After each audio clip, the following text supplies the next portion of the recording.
यार क्या करते हो ये मुंबई वालों यार। रिस्पॉन्ड ही नहीं करके दे रहे हो मेरे बेचारे हरदू को। यार इतना कैप्टनसी से लबालब आदमी है।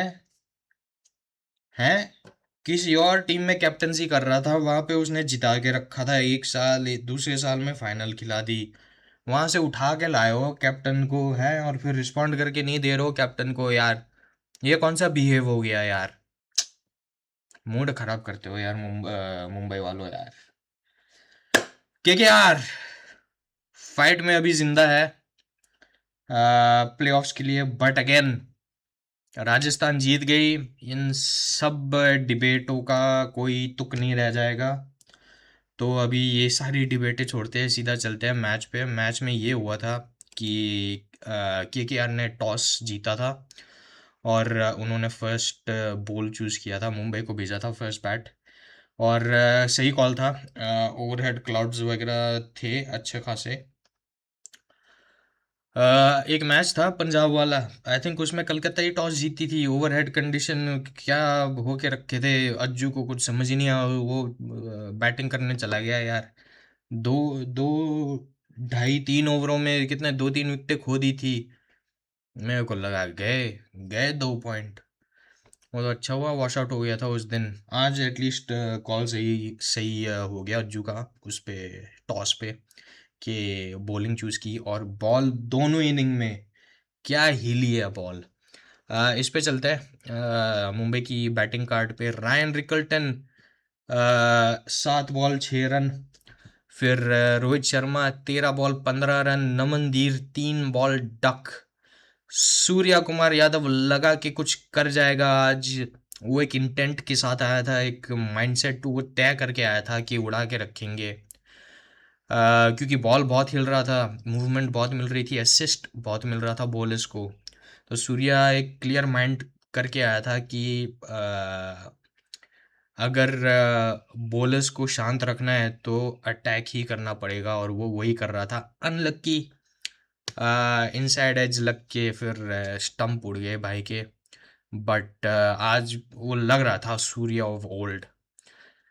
ये जो कोलैप्स हुआ है मुंबई का, ये 6 15 0 15, ये 17 पे 1 17 पे 2, फिर कुछ कितने 25, 23 पे 3, और फिर 41 पे 4। पावर प्ले के अंदर ही भाई साहब। पावर प्ले आई थिंक 46 का था। 4 विकेटें खोई थी टोटल पावर प्ले के अंदर। उसके बाद तिलक एंड हार्दिक ने थोड़ी कोशिश की कुछ करने की, कुछ बनाने की। तो कुछ हो नहीं पाया यार, तिलक से ना हार्दिक से। तिलक 32 बॉल 20 रन। हार्दिक रन बॉल ही खेल के गया है 27 बॉल में 26। उसके बाद Will Jacks and Bosch. Will Jacks लग रहा था कुछ कर देगा, क्योंकि उसने पहली बॉल से मीटर खींच के रखी थी। और ये प्लेयर ही ऐसा है कि वो टाइम लेता ही नहीं सेट होने को, वो पहली बॉल से उड़ा के रखता है। अनफॉर्चुनेट कॉल वहाँ पे, उसने 2 का कॉल किया था, बॉश को 2 लगा नहीं था, वहाँ पे मिक्सअप हो गया और वो रन आउट हो गया। तो विल जैक्स 7 बॉल 14 रन। शायद रह जाता 160 के अराउंड चला जाता टोटल शायद, हु नोस। कॉर्बिन बॉश वो भी और ये रन आउट के बाद थोड़ा फंसा था, बट चलो जाते जाते उसने अच्छा किया था। 18 बॉल में 32 उसके ओवरऑल फिगर्स है, बहुत अच्छा खेल के गया, फिनिश एक स्ट्रांग दे के गया है मुंबई को। और दीपक चहार 7 बॉल में कितने थे, 10 रन दीपक चहार के। दीपक ने भी आखिरी बॉल, पता नहीं वो शॉर्ट बॉल था, कीपर के ऊपर ही गाइड कर देता, पता नहीं किधर वो उठाने जा रहा था, बट आउट हो गया आखिरी बॉल पे दीपक चाहर। तो एक लास्ट बॉल वो फिनिश, कोई रन वगैरह आ नहीं पाया, डॉट डॉट बॉल था last ball. But damage power play में ही हो चुका था। 4 विकेटें खो दी थी मुंबई इंडियंस ने। और फिर उसके बाद रिकवरी में फिर ये तिलक एंड हार्दिक थे, वो दोनों इतने गंदे खेल के जा रहे थे।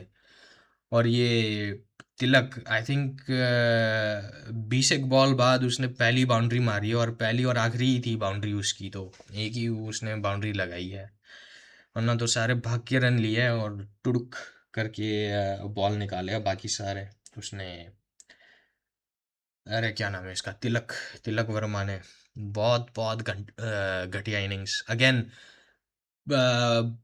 बॉलर्स को काफी मूवमेंट थी, बॉल काफी हिल रहा था, बट यही तो स्किल है, यही तो स्किल है एक बैटर की। फंसी हुई पिचों में कैसे निकालते हो टीम को, कैसे निकालोगे टीम को। आईपीएल है, फ्लैट विकेटें मिलती है, कोई भी आके छक्के चौके मार के हीरो बन जाता होता है। बट जब एक्चुअली एक प्रॉपर पिच दो जिसमें बॉलर के पास भी आधा चांस है, बैटर के पास भी आधा चांस है, बॉलर्स बहुत भारी हैवी पड़ जाते हैं बैटर्स पे, क्योंकि ये उसको यूज टू हो चुके हैं। बैटर्स फ्लैट विकेटें मिलेंगी आके उड़ा देंगे, बॉलर तो कुछ नहीं है, बस जीता जागता हुआ है, बॉलिंग मशीन है। बट जब थोड़ा सा भी वो मिल जाए ना हेल्प बॉलर्स को, भुवी को ही देख लो, हेजलवुड को ही देख लो, फ्लैट विकेटों पे भी वो हिलने नहीं देते, क्योंकि उनकी वो नेचुरल उन्होंने वो डेवलप की हुई है स्किल, स्विंग करने की, कटर्स मारने की, चेंज ऑफ पेस वगैरह की, कैसे पिच पे कौन सी पिच पे कैसी बॉलिंग करनी है। वो सालों की मेहनत के बाद उन्होंने फिर ये स्किल खड़ी की है कि वो फ्लैट विकेटों पे भी भारी पड़ते हैं बैटर्स पे। यार ये फ्लैट विकेटों ने एक तो बेड़ा गर्क करके रखा है T20 फॉर्मेट का, और आईपीएल का भी। और आईपीएल में एक तो ये इम्पैक्ट रूल और निकालो यार, जब भी मौका मिलेगा मैं ये बोल दूंगा, इम्पैक्ट रूल को निकालो और फ्लैट फ्लैट विकेटें देना बंद करो। नहीं चाहिए ये 250, नहीं चाहिए 300, 180, 150, 160, 170, इसमें भी अच्छी खासी मैच हो जाती होती है।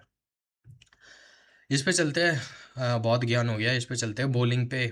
क्या नाम है, टाइट थी वो, नौ उसके है, बस नौ कह रहा हूँ, छः उसके है बाइज एंड लेग बाइज पे, बाइज एंड लेग बाइज के, और तीन बस उसके है वाइड के है। तो बॉलिंग बहुत टाइट रही है दोनों साइड से, एमआई की बॉलिंग भी बहुत अच्छी थी, और ये इसकी भी, केकेआर की भी। अनुकूल रॉय पहला ओवर डाला था, 1 ओवर 6 रन। वो मुझे समझ नहीं आया पहला ओवर अनुकूल को क्यों दी। मुझे लगा लेटर ऑन पावर प्ले की एंड स्टेज में शायद एक दे देंगे स्पिनर को, बट शुरुआती स्पिनर से कर ली, तो ओके ओके है। अच्छा डाल के गया है, 6 रन दिए, अच्छा है। सौरभ दुबे क्या नचा रहा था बॉल को, बहुत अच्छा लगा, बहुत अच्छा लगा, बहुत अच्छा लगा। दुबे, ग्रीन, कार्तिक, कार्तिक हालांकि उसका वो पूरा स्पेल उसने शॉट ऑफ लेंथ और लेंथ पे रखा है, ज़्यादातर उसने बाउंसेस वगैरह की ट्राई की है, तो उसके कारण उस क्या कहते हैं उसकी एक आधा ओवर बहुत महंगा पड़ा था बीच में। बट ओवरऑल अगेन सबसे बहुत अच्छी बॉलिंग हुई है, ऊपर से ही ये दो दो निकाल के गए पेसर्स। सौरभ को 4 ओवर 34 2 विकेटें, ग्रीन 3 ओवर्स 23 2 विकेटें, एंड कार्तिक 4 ओवर 37 2 विकेटें। ऐसा कोई खास महंगा कोई रहा नहीं है, विकेटें भी ऑलमोस्ट शेयर्ड है सबके बीच में। अनुकुल ने एक ही ओवर डाला है, और ये वरुण विकेटलेस गया, वरुण के 4 ओवर में 28 है, कोई विकेट नहीं है। बट वरुण के साथ मैं ये अप्रिशिएट कर लूँगा कि वो फुल फिट नहीं है, बट फिर भी वो मैच खेल रहा है, बॉलिंग डाल रहा है, इकोनॉमिकल वो रख रहा है चीज़ों को, ये मैं उसको अप्रिशिएट कर लूँगा वरुण को। एंड सुनील 4 ओवर्स 13 रन और 1 विकेट। भाई ने डॉट बॉलें ज़्यादा डाली है, रन रन कम दिए है भाई। 13 रन दिए, और आई थिंक 16 कुछ डॉट बॉलें डाली है भाई ने, डॉट बॉलें ज़्यादा है रन से भाई साहब। सुनील यार, class for a reason, class bowler for a reason. मैं तो बहुत खुश हूँ यार, हम अभी भी जिंदा है, फाइट में है। ये फॉल ऑफ विकेट देख लो, पावर प्ले में ही 4 विकेटें गिर गई थी, 2-17 पे गिरी, 23 पे 3, 41 पे 4, 84 पे 5, 95 पे 6, और 105 पे ये 7, और फिर एकदम लास्ट बॉल पे दीपक आउट हुआ है। 46 रन्स, 4 विकेट डाउन इनका पावर प्ले। कलकत्ता का I think 2 wicket down down थी। पार्टनरशिप्स देख लो, कुछ था ही नहीं। ऊपर से रन बॉल की थी लगभग 15 बॉल, हाँ 15 बॉल में 17 रन।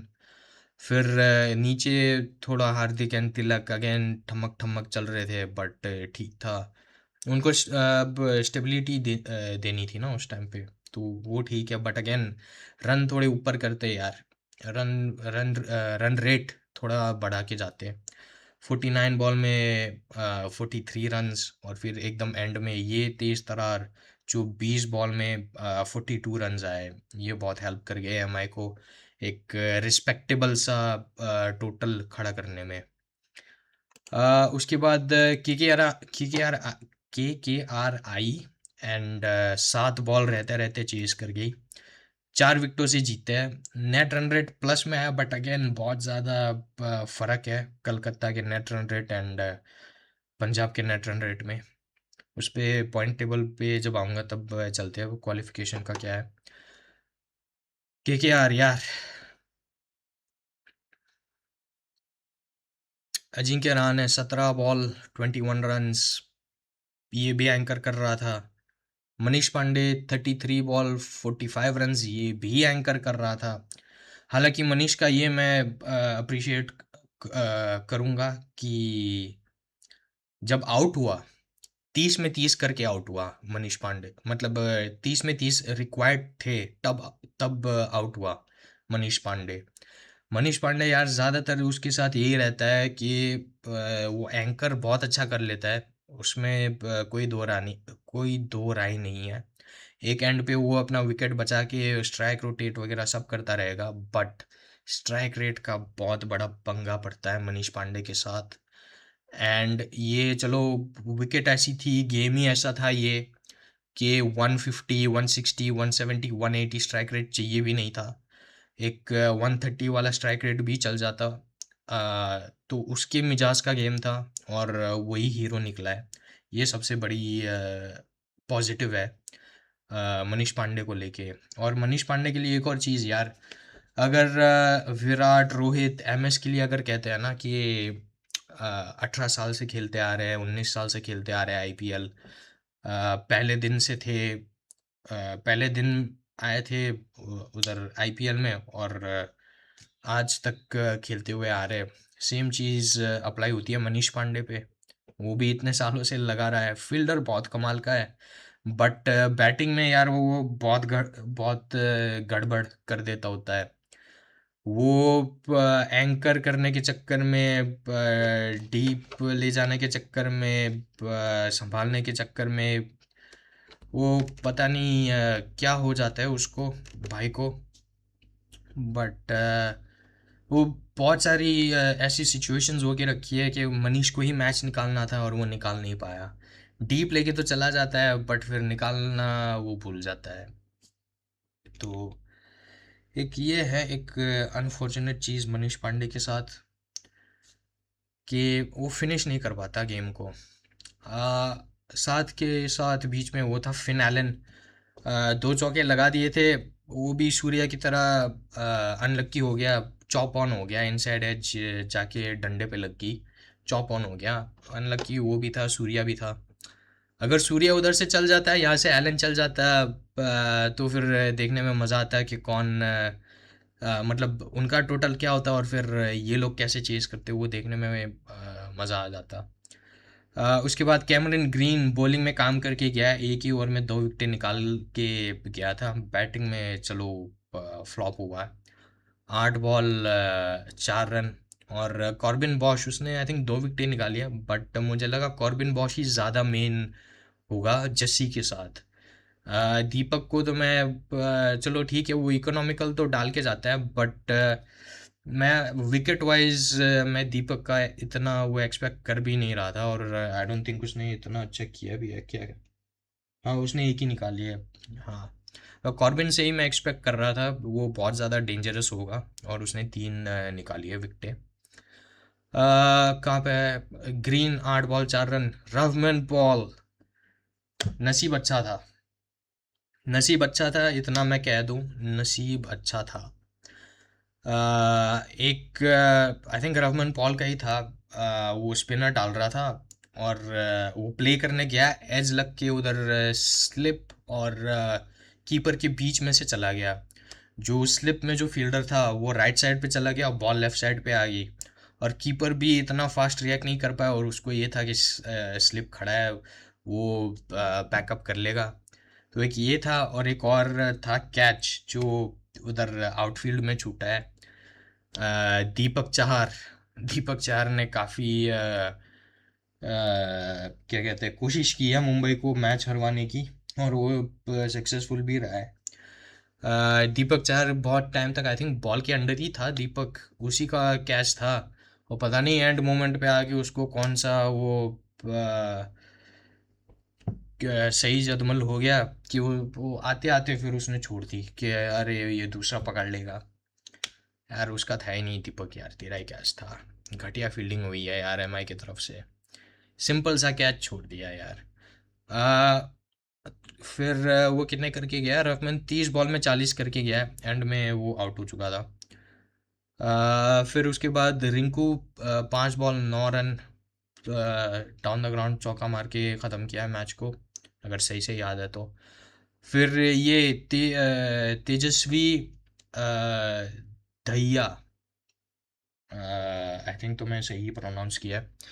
ये भाई साहब आए हैं रघुवंशी के लिए।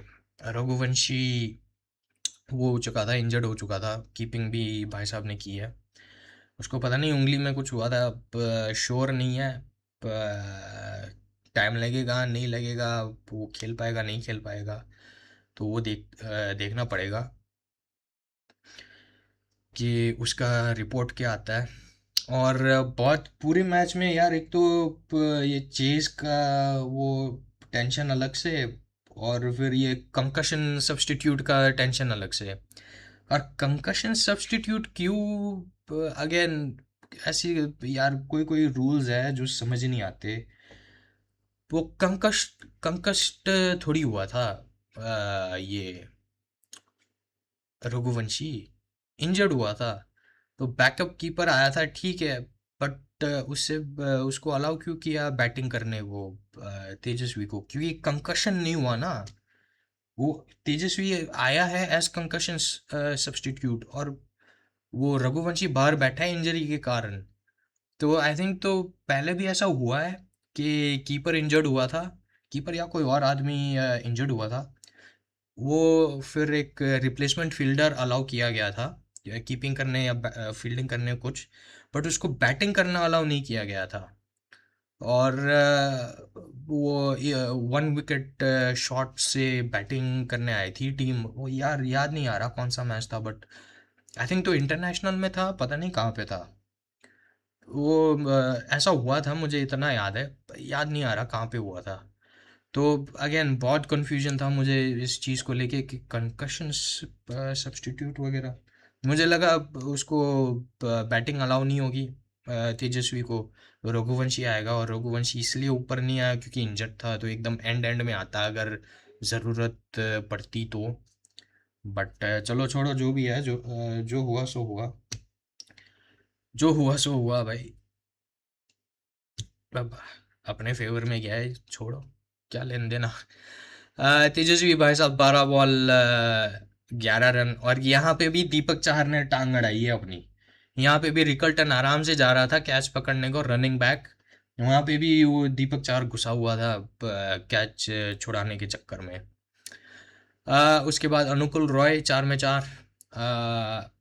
अगेन चेज ही ऐसा था, रिक्वायरमेंट नहीं थी 180 200 वाले स्ट्राइक रेट की, आराम से एंकर करके चले जाते, बस एक एक दो आदमी अच्छा खासा स्ट्राइक रेट मेंटेन कर लेते, बॉलर्स को प्रेशर में रखते, वही इनफ था। मुंबई की बॉलिंग पे चलते हैं। मुंबई की बॉलिंग भी अच्छी खासी टाइट थी, आई थिंक 5 एक ही एक्स्ट्राज है, हाँ 5, 4 वाइड के और एक नो बॉल का, वही मेन एक्स्ट्राज है।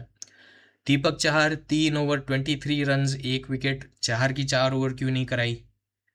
जसप्रीत 4 ओवर 26 रन 1 विकेट, दो आगे से दे दी, दो एकदम बाद में दी डेथ ओवर्स के अराउंड, वो क्यों किया यार, ऊपर से ही ख़त्म करना था मैच को। पता नहीं हार्दिक को क्या दिमाग में आया कि नहीं नहीं ये मैच आखिरी ओवर तक जाएगा। अरे नहीं जा रहा था ये आखिरी ओवर तक, ये वो जा ही नहीं रहा था यार। जब मिड इनिंग हुआ था ना तभी तय हो गया था कि ये आखिरी ओवर तक नहीं जाएगा मैच। अगर गया विकेटों के कारण जाएगा। विकेटें कैसे निकलती? जस्सी ऊपर से चार डालता, दीपक ऊपर से चार डालता, बॉश ऊपर से डालता और हार्दिक खुद ऊपर से डालता। सबका दो दो तीन तीन ओवर के स्पेल आ जाते ना ऊपर से, तो ही कुछ हो जाता।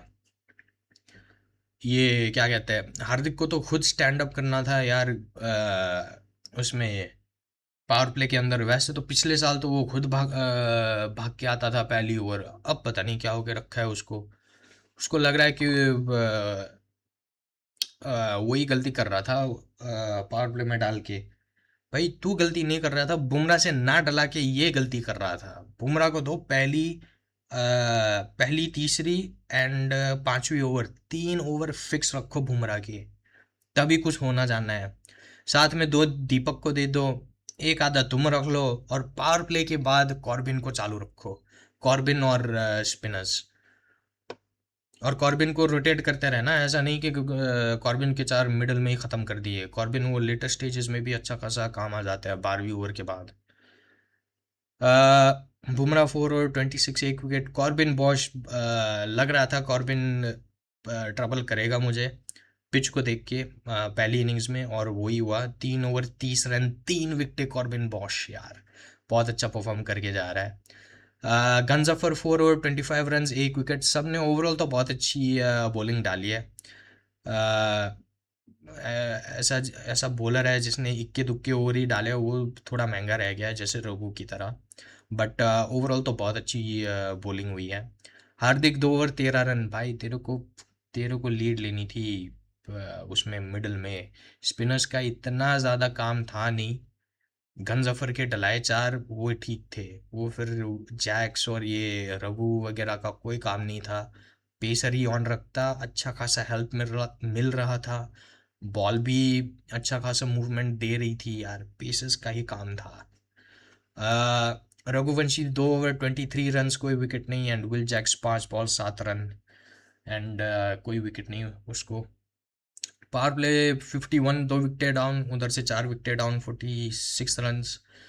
तो ये एक अच्छा खासा बैटल जीत लिया कि विकेटें इन हैंड रख ली पावर प्ले के अंदर। मैं एक विकेट तो गिन ही रहा था फिन एलन का, क्योंकि अगर अजिंक्य रहाणे टिक गया 2-3 ओवर तो भाई ने विकेट फेंक देनी है फिन एलन ने, मारने के चक्कर में, रन रेट को मेंटेन करने के चक्कर में। वो चलो दोनों ही आउट हो लिए, कोई इश्यूज नहीं है। मनीष पांडे जब आउट हुआ 15th ओवर में, वहाँ पे आखिरी के 5 ओवर में 30 रन ही चाहिए था, रन बॉल ही था मामला। तो उसने ये अच्छा रखा कि कलकत्ता को पीछे नहीं पड़ने दिया, वो गेम के साथ ही उसने टीम को रखा, रन बॉल ही मामला रखा। क्योंकि फिर अगर वो भी आउट हो गया फिर बाद में प्रेशर नहीं पड़ेगा किसी पे कि आके टुल्लागिरी कर लो पहली बॉल से। तो ये एक अच्छा काम किया उसने। एक टिपिकल एंकर वाली इनिंग खेली है उसने, ये बहुत अच्छा हुआ है। पार्टनरशिप्स, ये रहाणे एंड मनीष पांडे 8 बॉल में 38 रन। फिर मनीष एंड रोहमन के बीच 47 बॉल में 64 रन। ये मिडल में जो स्टेबिलिटी दे के गए। मनीष एक साइड से स्ट्राइक रोटेट किया, इक्के दुक्के बाउंड्रीज वगैरह भी निकाले उसने। और रहमान पॉल को फुल वो दी, क्या कहते हैं, बिना कोई टेंशन के, बिना कोई प्रेशर के बाउंड्री लगानी ही लगानी है, उसको फुल लिबर्टी दी टुल्लागिरी करने की, और वो पे ऑफ हो गया। फिर तो एंड में ये रिंकू ख़त्म करके गया है। 15 में 16 और 6 में 8। स्लो थी पार्टनरशिप्स, बट अगेन रिक्वायरमेंट था ही नहीं। तो ये रहा है हाल इसका मैच का। KKR अगेन क्वालिफाइंग के उसमें नज़दीक है, बट करोगे क्या अगर बैटिंग ऑर्डर ही गलत होगा तो? बैटिंग ऑर्डर यार, मैं खुश नहीं हूँ, पहली मैच से मैं खुश नहीं हूँ बैटिंग ऑर्डर को लेके। पहली मैच से मैं खुश नहीं हूँ बैटिंग ऑर्डर को लेके। टॉप थ्री तो टॉप थ्री ही है, वहाँ पे तो कोई चेंजेस है नहीं। राजस्थान भी वही की वही है, पंजाब भी वही की वही है। बट केकेआर ने छलांग मारी है 8वें पोजीशन से 6ठे पोजीशन तक। डीसी एंड सीएसके को ओवरटेक किया है पॉइंट्स में भी, और नेट रन रेट भी। चलो अच्छा है दोनों टीमों से। अब चलो बतियाना है ही है तो बतिया ही लेते हैं इस पे। बट जब तक राजस्थान का मैच नहीं हो जाता, उसका रिजल्ट नहीं आता, सारी चीज़ें फालतू की है। राजस्थान अगर जीत गई, क्वालिफाई हो जाएगी पॉइंट्स पे, फिर किसी टीम का कुछ लेना देना नहीं रहेगा। पंजाब एंड केकेआर का ये है कि आई थिंक 7 मैचेस बाद पंजाब 13 पॉइंट पे थी एंड कलकत्ता 1 पॉइंट पे थी। और फिर 13 मैचेस के बाद दोनों टीम्स 1 पॉइंट सेम पॉइंट पे मिल चुकी है, middle of the table. But मैं ये कह रहा हूँ कि पंजाब को जीतना पड़ेगा अपना मैच, क्योंकि उनका मैच राजस्थान से पहले है। तो उनको तो सब सब टीमों को यही रखना है कि राजस्थान, ऐसा ही माइंडसेट रखना है कि राजस्थान हारेगी अपना मैच। राजस्थान का आई थिंक एमआई के साथ है आखिरी मैच। तो यही माइंडसेट रखो कि राजस्थान हार रही है, राजस्थान 14th पे अटक जाएगी 14 पॉइंट पे। तो उसमें अब किसका क्या होगा, उसमें अब सिर्फ पंजाब एंड केकेआर का चांस बनता है। चेन्नई गुजरात के साथ मैच है उनका, क्या इतने बड़े मार्जिन से हरा पाएंगे कि वो राजस्थान के ऊपर चले जाएंगे? हो सकता है, क्योंकि डिफरेंस इतना बड़ा है नहीं मार्जिन चेन्नई एंड राजस्थान के बीच। तो शायद हो भी सकता है कि नेट रन रेट में भी ऊपर चले जाए, तो सेम पॉइंट पे होके एक पोजीशन ऊपर हो नेट रन रेट के चलते।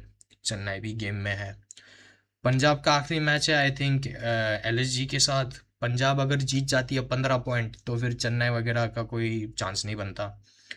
Punjab on on point qualify कर रही है और नेट रन रेट भी काफ़ी अच्छा है।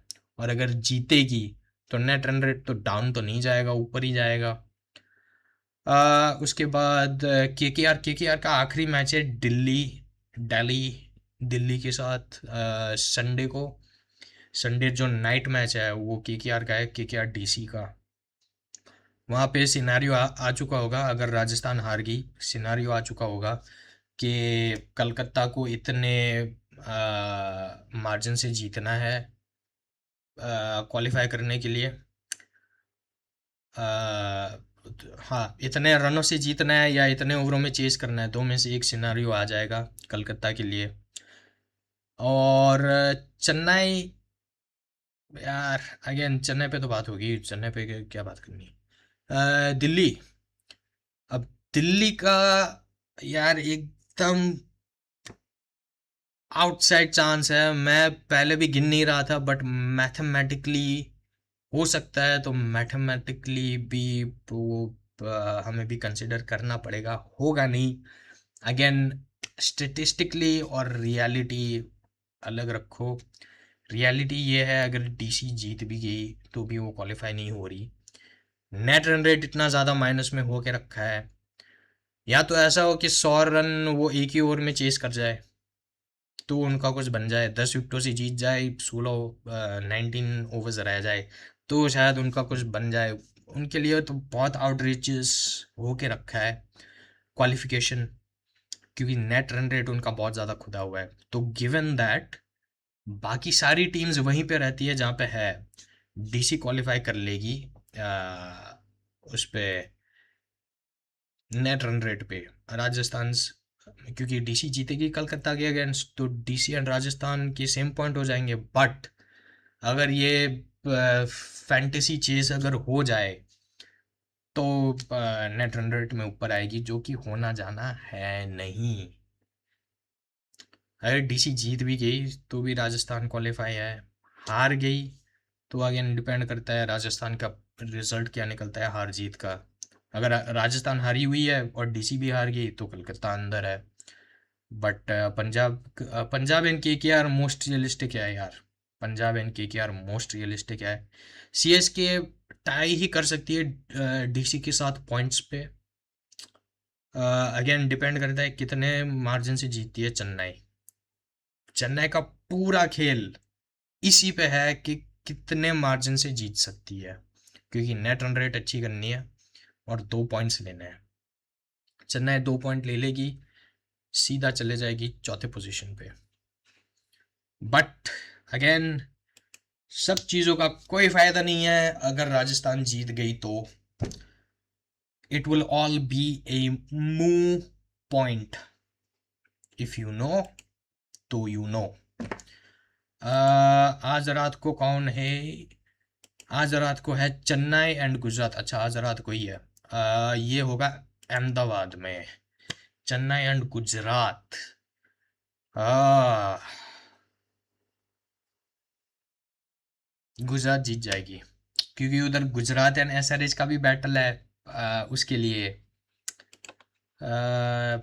पॉइंट टेबल, पॉइंट वाले टेबल, गुजरात एंड एसआरएच का भी बैटल है कि टॉप 2 में कौन क्वालिफाई होगा। यार गुजरात जीत जाएगी, चेन्नई के अगेंस्ट जीत जाएगी। गुजरात में ये है अहमदाबाद की पिच पे बॉल अच्छा आएगा, बैट पे थोड़ा पेसर टाइप का विकेट होगा, पेसर्स को फेवर करेगा। पेस ही चाहिए संजू को और विल को, दोनों जल्दी आउट हो गए, क्योंकि ऊपर से Rabada 3 over, Siraj 3 over, holder के 2 ओवर गिन लो। वाशी भी बीच बीच में डालता रहेगा। फिर वो अरशद खान भी है।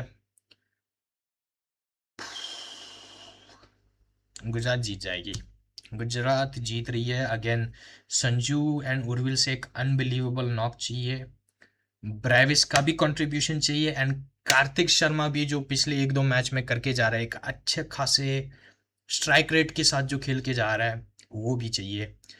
तो जाके चेन्नई फाइट में होगी।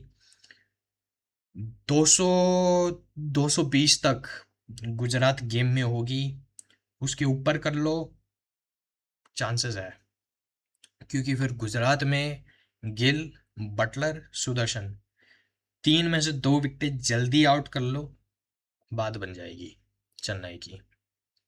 बट वैसा होता हुआ मुझे लग नहीं रहा, तो गुजरात जीत रही है। और यही था आज की ताज़ी खबर, आज का अपडेट, कल का मैच। और तो कुछ है नहीं। कल मिलते हैं इसके गुजरात एंड चेन्नई के मैच के रिजल्ट के साथ। तब तक के लिए लाइक कर लेना, सब्सक्राइब कर लेना और कमेंट करके बता देना कौन जीत रहा है बिटवीन गुजरात एंड चेन्नई। कल मिलते हैं।